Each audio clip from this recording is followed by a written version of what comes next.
José Simón Azcona Hoyo, hijo de los inmigrantes españoles José Simón Azcona Vélez y María del Carmen Hoyo Pérez, nació en La Ceiba, capital del departamento caribeño de Atlántida. Si bien, desde 1935, estuvo viviendo en la casa de sus abuelos maternos en el Valle Cántabro de Paz, próximo a Santander, en la cornisa atlántica de España. 12 años más tarde, en 1949, regresó a Honduras tras cruzar ilegalmente la frontera castellana con Portugal para evitar ser enrolado en el ejército español. A lo largo de su carrera política, ese pasaje biográfico dio pábulo a sus detractores para acusarle de ser oriundo de España, concretamente de la localidad santanderina de Noja, de donde procedían sus padres, si bien esta adjudicación del lugar de nacimiento nunca pudo ser probada y, por supuesto, fue categóricamente desmentida por el interesado. Estudió en la Universidad Nacional Autónoma de Honduras y en el Instituto Tecnológico de Estudios Superiores de Monterrey, en México, donde obtuvo la licenciatura de Ingeniero Civil, especializándose en vivienda y planificación y desarrollo urbanísticos. Se afilió al Partido Liberal de Honduras, fuerza que desde su fundación en 1891 había dominado la política nacional junto con su rival inveterado más a la derecha, el Partido Nacional de Honduras. Aunque entre 1933 y 1957 una serie de gobiernos autoritarios nacionalistas, siendo el más prolongado el dirigido por el dictador de hecho Tiburcio Carías Andino, tuvieron postrados al Partido Liberal hondureño en la oposición. En 1962, Azcona se convirtió en director del Frente de Acción Liberal, una de las múltiples facciones internas que a lo largo de su historia han hecho del Partido Liberal hondureño un partido débilmente cohesionado, a la vez más permeable a las innovaciones democráticas e ideológicamente heterogéneo. Se registró candidato en la lista liberal del departamento de Francisco Morazán, que incluye la capital Tegucigalpa, para las elecciones al Congreso Nacional que debían celebrarse en octubre de 1963, mientras que en la lista presidencial era favorito el pretendiente del partido, Modesto Rodas Alvarado, pero los comicios quedaron anulados a raíz del golpe de Estado del coronel Osvaldo López Arellano, quien derrocó al mandatario saliente del Partido Liberal hondureño, José Ramón Villeda Morales, y se aprestó a establecer un nuevo orden constitucional hecho a su medida, otorgando, de paso, dividendos del poder al Partido Nacional hondureño. En 1973, llevando las riendas del país, nuevamente López Arellano, pero con el instrumento del gobierno de facto, es decir, directamente militar. Azcona adquirió la función de administrador general de la Federación Hondureña de Cooperativas de Vivienda Limitada, FECOVIL, y se erigió en coordinador del Movimiento Liberal Rodista, nueva facción del Partido Liberal hondureño, que tomaba su nombre del frustrado presidenciable Modesto Rodas, el respetado histórico del liberalismo fallecido en 1979. 8 años después del deceso de Villeda, el Movimiento Liberal Rodista articuló una plataforma de rechazo a la dictadura y de exigencia de la restauración democrática, aunque ciñéndose a los planteamientos conservadores que reunían la confrontación de los militares. En 1975, Azcona fue elegido por sus compañeros secretario de Organización y Propaganda del Directorio Central del Movimiento Liberal Rodista, y 2 años después accedió al Consejo Central Ejecutivo del Partido Liberal hondureño como secretario de Instrucción Política. Tras dirigir la campaña del Partido Liberal hondureño, en las elecciones a la Asamblea Constituyente del 20 de abril de 1980, convocadas por la Junta Militar que encabezaba el general Policarpo Paz García, en el poder desde agosto de 1978, cuando derrocó al general Juan Alberto Melgar Castro, quien a su vez había derrocado a López Arellano en 1975 en el mes de abril, como el eslabón de un programa de transición para la devolución del gobierno a los civiles, y que fueron ganadas por los liberales. El caché político de Azcona, hombre con fama de temperamental, sumó nuevos enteros. Colocado a la diestra del nuevo presidente nominal del Partido Liberal Hondureño, el jefe rodista Roberto Zuazo Córdoba, Azcona se hizo con la Secretaría General del Movimiento Liberal Rodista, después de ganar en las elecciones generales del 29 de noviembre de 1981, el escaño de congresista con un mandato quinquenal y de haber integrado el Comité de Apoyo a la exitosa postulación presidencial de Zuazo. El 27 de enero de 1982 tomó posesión la administración de Zuazo, el primer mandatario liberal desde 1963 y el primero hondureño con legitimidad democrática desde 1972, fecha del derrocamiento del nacionalista Ramón Ernesto Cruz Uclés por el contumaz López Arellano, y Azcona fue incluido en la misma como ministro de la entonces llamada Secretaría de Comunicaciones, Obras Públicas y Transportes, SECOPT. A comienzos de 1983, su progresión interna en el Partido Liberal Hondureño llegó a la cima con la obtención de la presidencia del Consejo Central Ejecutivo, y así, reforzado, se subió a la competición interna por la candidatura presidencial de 1985, que terminó siendo una complicada carrera de obstáculos, mezcla de primaria partidista y de cita con las urnas nacionales, a la que el movimiento liberal rodista llegó partida en 3 fracciones. La ruptura se hizo inevitable cuando Zuazo rechazó la postulación de Azcona por el oficialismo, lo que empujó al ingeniero a abandonar el Ejecutivo Nacional y, de paso, la jefatura del Consejo Central Ejecutivo, en agosto de 1983. Siendo incapaces los liberales de proclamar un candidato unitario frente a los nacionalistas, se arregló una fórmula de lemas, a la uruguaya, que permitía a los precandidatos concurrir directamente en la votación presidencial, solo que a la hora del escrutinio se iban a tener presentes las listas partidistas y no los distintos sublemas que compartieran sigla. Resultó así que Azcona, que debía sus logros políticos más a las bregas internas del partido que a unas dotes carismáticas de tirón popular,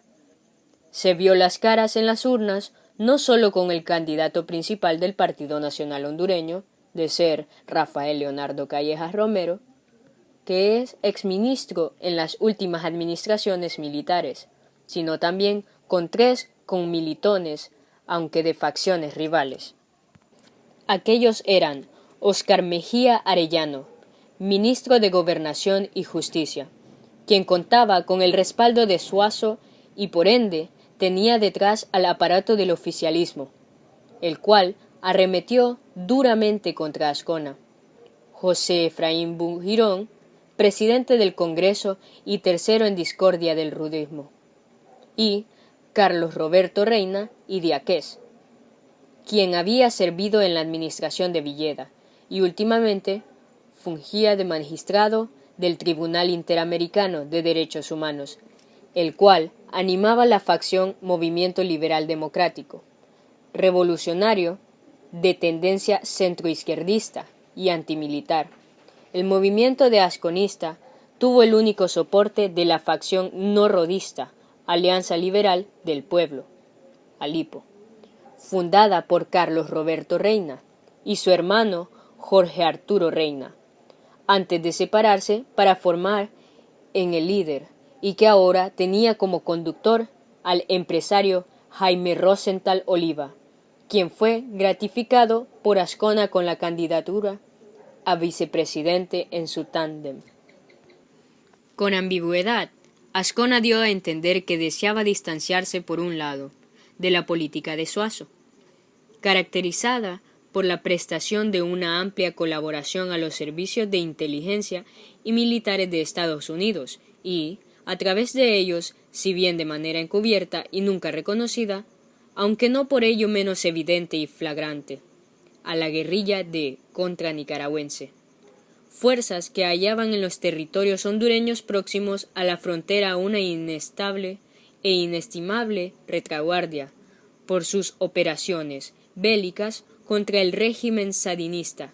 de Managua, y por el otro lado, más claramente de las posturas de Reina, centradas en el rechazo a dicha presencia extranjera y a la enorme influencia en los asuntos de Estado de las Fuerzas Armadas hondureñas, el verdadero poder en la sombra. En este punto hay que recordar que a lo largo de su presidencia, Suazo, aquejado de mala salud, se había proyectado como un presidente débil, sometido al arbitrio del comandante en jefe de las Fuerzas Armadas, general Gustavo Adolfo Álvarez Martínez,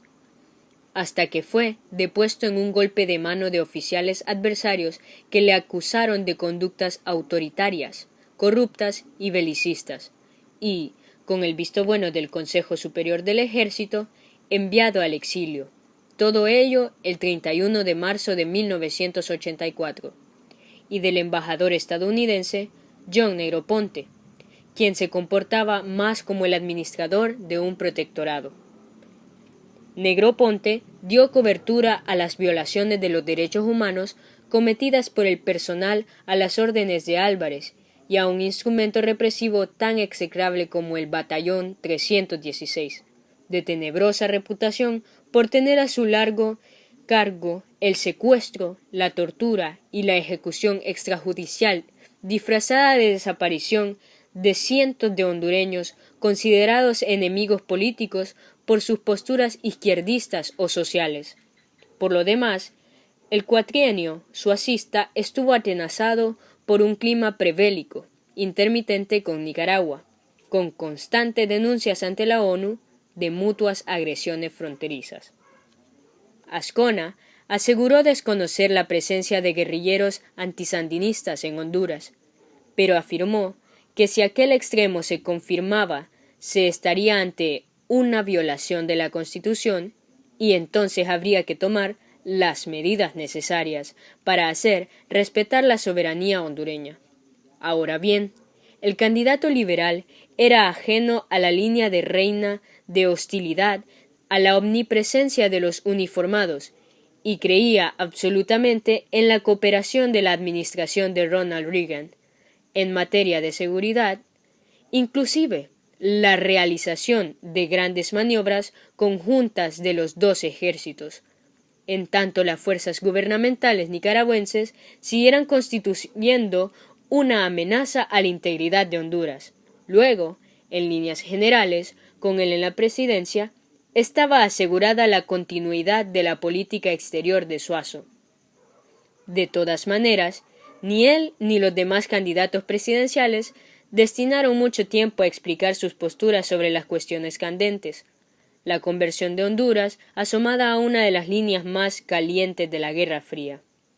En el portaaviones de Estados Unidos para la contención del izquierdismo revolucionario en Centroamérica, la inseguridad transfronteriza generada por las bandas de exguardias somocistas integrados en la Contra y el preocupante balance de los derechos humanos y la sistemática intromisión de los militares en los asuntos civiles, con el pretexto del combate a la subversión local, que de hecho, de pura debilidad, era testimonial. Por lo tanto, las elecciones presidenciales del 24 de noviembre de 1985 se celebraron con el corse, que marcaban el débil sistema democrático y las hipotecas geopolíticas de Honduras. En las urnas, Ascona, que al cierre de campaña fue tachado por Suazo de desertor del ejército español, recolectó el 27,5% de los sufragios, lo que en números absolutos va a aventajarle a Mejía en 147.000 papeletas, pero fue ampliamente superado por Callejas, que obtuvo 531.000 votos, el 42,6% del total. Pero puesto que los 4 candidatos del Partido Liberal Hondureño habían aunado el 51,5% del voto, Azcona, con la ley electoral en la mano, fue proclamado presidente. En el Congreso, el Partido Liberal Hondureño renovó su mayoría al colocar 67 diputados sobre 132, si bien de aquellos solo 45 podían considerarse azconistas. El resultado electoral, por la carámbola de los presidenciales y la parquedad de las legislativas, convirtieron a Azcona en un presidente de muy endeble andadura inicial. Así que en su toma de posesión el 27 de enero de 1986, a la que asistieron 4 mandatarios latinoamericanos y el vicepresidente de Estados Unidos, George Bush, empleó tonos de reconciliación y lanzó guiños a sus adversarios en un Partido Liberal hondureño con las heridas abiertas.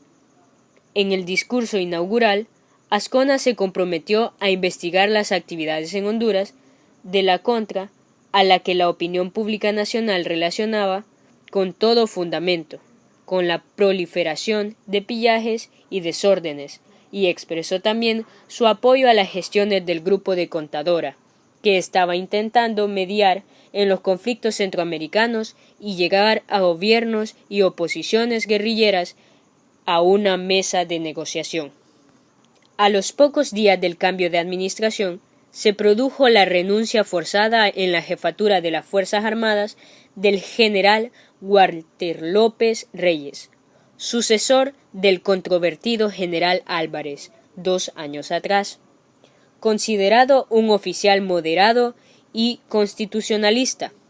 López había calificado el poco disimulado trasiego en territorio hondureño de suministros aéreos por Estados Unidos a la Contra de ofensa a la dignidad nacional. Este despido arrojó una primera sombra de incertidumbre sobre lo predicado y lo practicado por el flamante presidente. Por lo que respecta a la economía, Azcona heredó una situación de claroscuros, ya que si por una parte no registraba un crecimiento sustancial, basado en las exportaciones bananeras y cafetaleras, y además no era inflacionista. Por otra parte, las actividades industriales y del sector de la construcción estaban en franco declive a causa de la penuria de inversiones, los compromisos de la deuda externa que ascendía a 2.400 millones de dólares y cuyo servicio comprometía una cuota creciente de los ingresos del Estado, y el paro que afectaban al 25% de la población activa. Y todo ello sobre un fondo de pobreza y, en muchos puntos del país, de subdesarrollo endémicos. Además, la ayuda económica de Estados Unidos, otorgada a modo de complemento de la ayuda militar y rara vez considerada suficiente por las autoridades de Tegucigalpa, estaba adquiriendo la traza de un subsidio que más bien reforzaba la dependencia exterior de Honduras, en ausencia de verdaderas políticas de crecimiento y desarrollo estructurales. En 1986, el gobierno de Azcona adoptó una serie de medidas que buscaban diversificar las exportaciones agrícolas a la vez que se acogió a nuevos préstamos externos, y en 1987 dio luz verde a la privatización en el plazo de 3 años de un buen número de empresas de turismo, agroindustria, metalurgia y procesado de alimentos, como parte de un plan para deshacerse de 61 compañías administradas por la Corporación Nacional de Inversiones, CONADI, entidad del Estado que se encontraba virtualmente en quiebra. Esta especie de epílogo de una reforma estructural que finalmente no iba a arrancar durante la presidencia de Azcona no satisfizo al FMI, que insistía sobre todo en la devaluación del lempira, La moneda nacional estaba atada al dólar desde 1920, en la paridad oficial del 2 por 1. Si bien en el mercado negro el cambio se venía haciendo con un tipo más realista. En el Ecuador de la presidencia de Azcona, la economía hondureña crecía a un ritmo superior al 4% anual, con muy baja inflación en torno al 3%, mientras hacía notar sus efectos beneficiosos la nueva central hidroeléctrica de El Cajón, que redujo la dependencia energética del petróleo. Pero en el último año fueron amontonándose las nubarrones con el peoramiento del paro, siendo la tasa ya del 35%. La inflación rebotaba al 11% y los déficits financieros al tiempo que se achicaba el crecimiento. En 1989 el PIB creció en 2,1%, un punto por debajo del incremento demográfico. Azcona contaba con un estrecho margen de maniobra y por temor a las consecuencias sociales se negó a devaluar el empira, cuya fortaleza estaba afectando muy negativamente a las exportaciones. Las negociaciones con el FMI sobre el reescalonamiento del servicio de la deuda de 3.200 millones de dólares tampoco llegaron a buen puerto y como consecuencia el 2 de abril de 1989, el organismo Credit Siquio declaró a Honduras inelegible para recibir nuevos préstamos por los retrasos en los pagos de anteriores empréstitos. De todas maneras, la guerra civil nicaragüense y las andanzas de la contra en Honduras absorbían la actualidad informativa y esos eran los asuntos que dictaban el quehacer político de la administración azconista. Por de pronto, no cejaron las agrias polémicas con Managua, que alimentaban episodios como la incursión en marzo de 1986 del Ejército Popular Sandinista, cerca de Las Trojes, en el departamento de El Paraíso, que tenía como objetivo destruir los campamentos de contras instalados en la zona y que dejó un reguero de muertos. Esta flagrante violación de la territorialidad hondureña mereció la dura condena de Tegucigalpa. A su vez, el gobierno de Daniel Ortega demandó a Honduras ante el Tribunal Internacional de Justicia de La Haya por complicidad con la subversión contrasandista, pero el de Azcona se declaró desvinculado del dictamen de la citada corte. Aún en 1986, en diciembre, unidades de los dos ejércitos se enredaron en enfrentamientos terrestres junto a la frontera mientras que la Fuerza Aérea Hondureña, la más potente de Centroamérica, en especial tras la donación por Estados Unidos en 1988 de una docena de cazabombarderos F-5, entró en acción bombardeando dos pueblos nicaragüenses. El ejército hondureño se encargaba de cortarles las alas a los brumosos grupos terroristas de atribuida afiliación procubana, tan pronto como amagaban con crecer, además de que en Honduras, que había conocido dictaduras militares bastante más benignas que las de Guatemala, El Salvador y Nicaragua,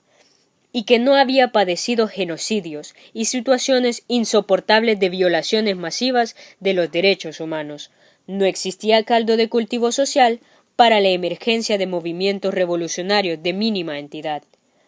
Tenido personalmente por honrado a carta cabal, Azcona, empero, no salió evidente en términos de imagen de los testimonios e indicios que involucraban a altas personalidades de las instituciones políticas y judiciales del Estado y de las Fuerzas Armadas con tramas corruptas y del narcotráfico. Escándalos sonados en 1988 fueron el 15 de mayo como la detención por agentes de aduanas del aeropuerto de Miami del embajador hondureño en Panamá, Coronel Rigoberto Regalado Lara, con 11 kilos de cocaína en su valija, más su posterior juicio y condena a 8 años largos de prisión, pena que cumplió íntegramente. y poco después la apertura de causas procesales por tráfico de estupefacientes a nada menos que el presidente del Congreso Nacional, Carlos Orbín Montoya, al fiscal general de la República, Rubén Darío Cepeda, y al presidente de la Corte Suprema de Justicia, Francisco Salomón Jiménez Castro. Si Suazo, en una actitud que producía perplejidad, se había aferrado a la postura oficial de negar pura y simplemente la presencia de contras en Honduras, Azcona fue más realista y reconoció abiertamente esta situación, solo que rechazó que estos grupos operaran con el permiso del gobierno que él encabezaba y que el Estado hondureño tuviera alguna responsabilidad en las operaciones antisandinistas. Esta modificación de la postura oficial, empero,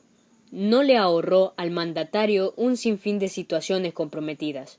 De acuerdo con esta lógica, la administración azconista protestó formalmente por la renovación de las campañas de adiestramiento de la Contra en Honduras. Incluso, cuando la misma Cámara de Representantes de Estados Unidos aprobó dotación financiera para aquel dispositivo. Pero los guerrilleros nicaragüenses seguían moviéndose con impunidad en Honduras, mientras Azcona hacía encaje de bolillos para no mal encararse ni con el Ejecutivo ni con el Legislativo de Washington. En noviembre de 1987, el presidente ordenó clausurar la Oficina de Información, que el Frente Democrático Nicaragüense, denominación oficial de la Contra, tenía en Tegucigalpa. La medida estuvo directamente relacionada con la erupción del escándalo Irán-Contra en Estados Unidos y con la decisión de la Cámara de Representantes, controlada por la oposición demócrata, de disminuir drásticamente las asignaciones económica y militar a Honduras, con el argumento del alineamiento condicional de su gobierno a los designios de la administración republicana a Reagan en Centroamérica. Ese mismo año, discretamente, la presidencia ordenó disolver el Batallón 316, cuya financiación y entrenamiento estaba a cargo de la CIA.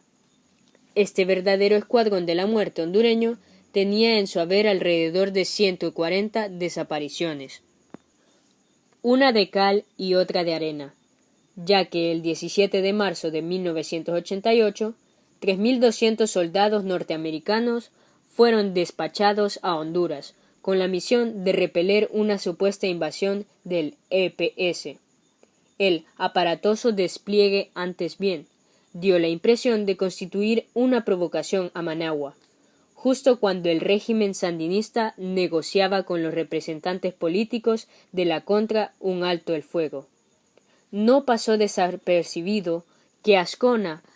aduciendo graves riesgos para la seguridad nacional, solicitara el despliegue militar de los norteamericanos un día después de que Washington lo hubiera anunciado.